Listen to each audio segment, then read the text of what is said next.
News that's coming in from the United States of America. It's the US President Donald Trump who's now threatening the BRICS countries once again.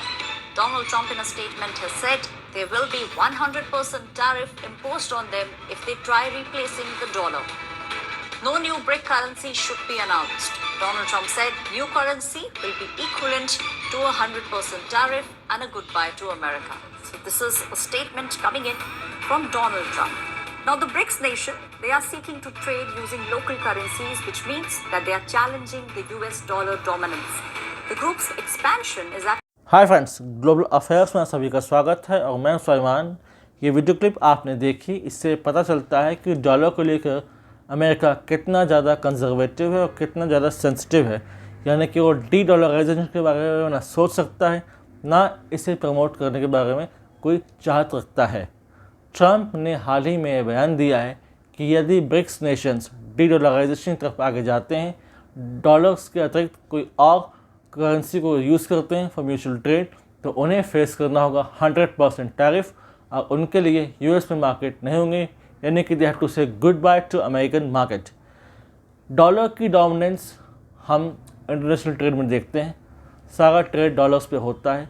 लेकिन फिर धीरे धीरे लोगों ने, countries ने समझा और सोचा कि हमें डॉलर के डोमिनेंस को ख़त्म करना है और एक ऐसी करेंसी लानी जो म्यूचुअली ट्रेडेबल हो और प्रॉपरली हम उसे ट्रेड कर सके फॉर ट्रेड एंड कॉमर्स और अपनी प्रॉस्पेरिटी बढ़ा सके। बात देखा जाए सही है, किसी एक देशी कंट्री पर हम क्यों डिपेंडेंट रहें? क्यों ना Indian rupee, Russian currency, Chinese currency या रीजनल करेंसी पर हम यूज़ कर सकें जिस पर सभी देश एग्रीबल हों। देखा जाए तो इसकी शुरुआत हो ही चुकी थी। बहुत से साउथ ईस्ट एशियन नेशंस रुपी को एक्सेप्ट कर रहे थे, गल्फ नेशन में रुपी की एक्सेप्टेबिलिटी बढ़ती जा रही थी। तो ये सारी चीज़ें अमेरिका को पसंद नहीं आई। अमेरिका की हेजेमनी इंटरनेशनल ट्रेड में इससे गिरती नज़र ला रही थी। ऐसा लग रहा था कि इससे अमेरिका को साइजेबल नुकसान हो सकता है। तो ऐसे किसी भी नुकसान से बचने के लिए और ऐसे किसी भी मार्केट को लूज़ न हो, इस कोशिश में ये चाहता है अमेरिका कि इन एनी सर्कमस्टेंसेस डॉलर की डोमिनेंस होनी चाहिए। उन्होंने कहा है कि मैं प्रॉमिस चाहता हूँ from Russia, China and India कि ये डॉलर्स को सेट असाइड नहीं करेंगे, यानी कि वो डॉलर्स के बजाय कोई और करेंसी यूज़ नहीं करेंगे।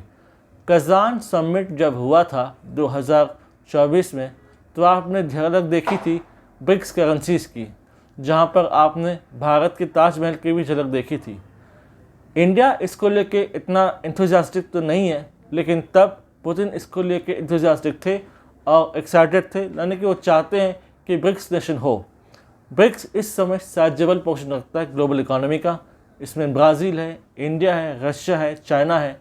ये वो इकोनॉमीज है जो इमर्जिंग इकोनॉमीज हैं और अब ब्रिक्स के 10% हो चुके हैं। इसमें बहुत देश आ चुके हैं, साउथ अफ्रीका आ चुका है, इजिप्ट आ चुका है, और भी देश आ चुके हैं और बहुत से ऐसे देश हैं जो इसमें आने की इच्छा रखते हैं। They want to become a member of BRICS, they want aspire for the membership of BRICS. बहुत से emerging economies from Asia, Europe, Africa, South America, they want to become the member of BRICS nation. तो इसके लिए वो कोशिश कर रहे हैं और ये चीज़ वेस्ट और अमेरिका को पसंद नहीं आ रही, क्योंकि इससे उनकी हेजेमनी, इससे उनकी डोमिनेंस को चोट पहुंचती है। खतरा लगता है कि कैसे कोई और करेंसी डॉलर की जगह लेगी, कैसे कोई और देश इतना आगे बढ़ सकता है। वैसे भी यूएस को इंडिया की बढ़ती इकोनॉमिक स्ट्रक्चर को कभी पसंद किया नहीं। यूएस को पसंद नहीं आता कि इंडिया में कोई इकोनॉमिक एडवांसमेंट हो रहा है, वो इसको रिवील नहीं करते, लेकिन उनके एक्शन से, उनकी बातचीत से पता चलता है कि उन्हें ऐसे कोई डेवलपमेंट पसंद नहीं आता। तभी तो जब एक रीजनल ग्रुपिंग ने ये सोचा कि क्यों ना हम अपनी करेंसी पर ट्रेड करें, तो उन्हें पसंद नहीं आया। वो इस बात पर अड़ गए कि मैं टैरिफ लगा दूंगा अप टू 100%। ट्रम्प 2.0 बहुत ज़्यादा एग्रेसिव है, यानी कि उन्हें वो कुछ चीज़ चाहिए तो वो चाहिए। यदि उन्हें ग्रीनलैंड चाहिए तो ग्रीनलैंड चाहिए, उन्हें पनामा कैनाल पे कंट्रोल चाहिए तो वो चाहिए, कनाडा पर 25% टैरिफ होना चाहिए तो वो होगा। यानी कि इट इज़ इनएविटेबल, ये चीज़ नहीं झटने वाली। अगर ट्रंप ने एक बार दस्तखत कर दिए किसी एग्जीक्यूटिव ऑर्डर पर, तो वो कर दिए, वो पत्थर की लकीर है।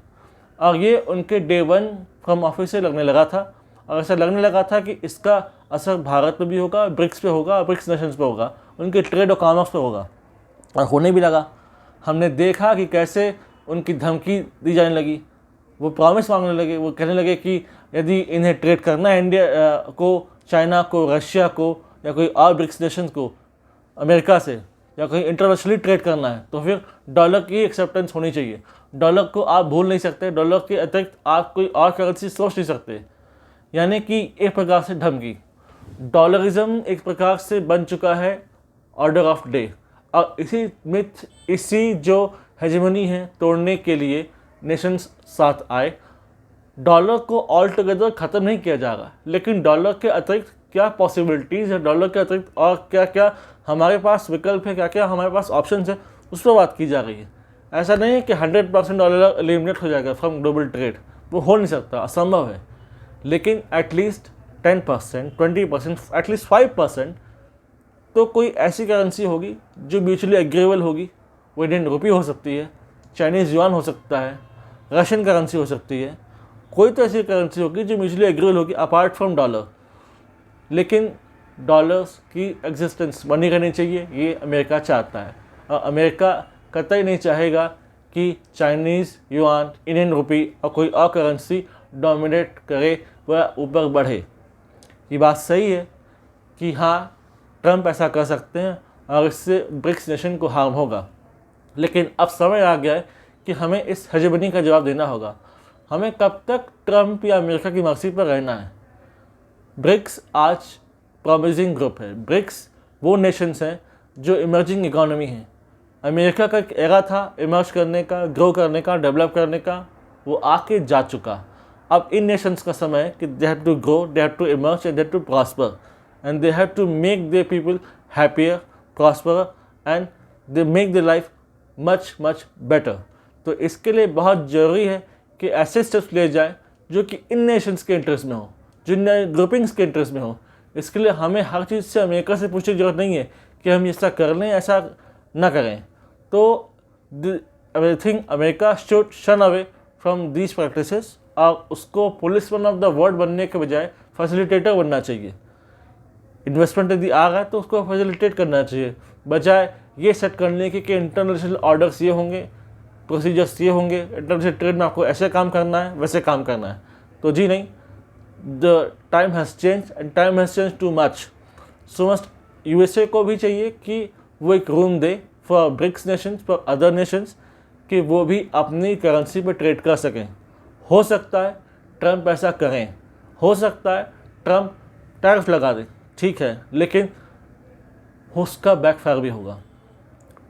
यानी कि हो सकता है कि इन रिटेलिएशन कंट्रीज टैरिफ लगा सकती हैं, तो यूएस ट्रेड भी हार्म होगा। और आई थिंक ट्रंप को ठंडे दिमाग से सोचना चाहिए कि मैं कैसे इन देशों के साथ इंगेज करूं और अपनी जिद हट जो एक बच्चों की तरह लड़ने लगी है उसको छोड़कर एक जेंटलमैन की तरह और एक मॉडेस्ट और एक सुलझे हुए व्यक्ति की तरह बात करूँ, एक सुलझे हुए पॉलिटिशियन की तरह बात करूँ, ताकि मैं देशों के साथ कनेक्ट हो सकूँ। दूसरों को आइसोलेट करने के चक्कर में, दूसरों को धमकाने के चक्कर में ऐसा ना हो कि अमेरिका खुद आइसोलेट होकर रह जाए और एक तरीके से उसकी समस्या बढ़ती जाए। कैलिफोर्निया उसके हाथ से जा रहा है। California want to be free. California एक ऐसा राज्य जो उससे अलग होना चाहता है। तो पहले तो अमेरिका को इस चीज़ को फिक्स करना चाहिए। उसके बाद ट्रेड, टैरिफ, टैक्सेस और जितने भी ऑब्लिगेशंस हैं, ठीक हैं, वो तो बात की बात है, दे आर क्वाइटली सेकेंडरी। लेकिन इस चीज़ को लेकर अमेरिका को सोचना होगा और अमेरिका को ऐसा एंगेज करना होगा जहाँ पर एमिकेबल एटमॉस्फेयर होगा और सभी ग्रुप मिलकर बात करेंगे, तभी एक बेटर वर्ल्ड ऑर्डर सेट होगा। इससे रिलेटेड कोई सिग्निफिकेंट इन्फॉर्मेशन आती है, I will make a separate video for people. Do like, comment, share, subscribe the video and also promote this video for the knowledge of people. अगर आप हमसे जुड़ना चाहते हैं तो आप टेलीग्राम, इंस्टाग्राम के थ्रू जुड़ सकते हैं। The link is given there in description. Thank you. Jai Hind, जय भारत।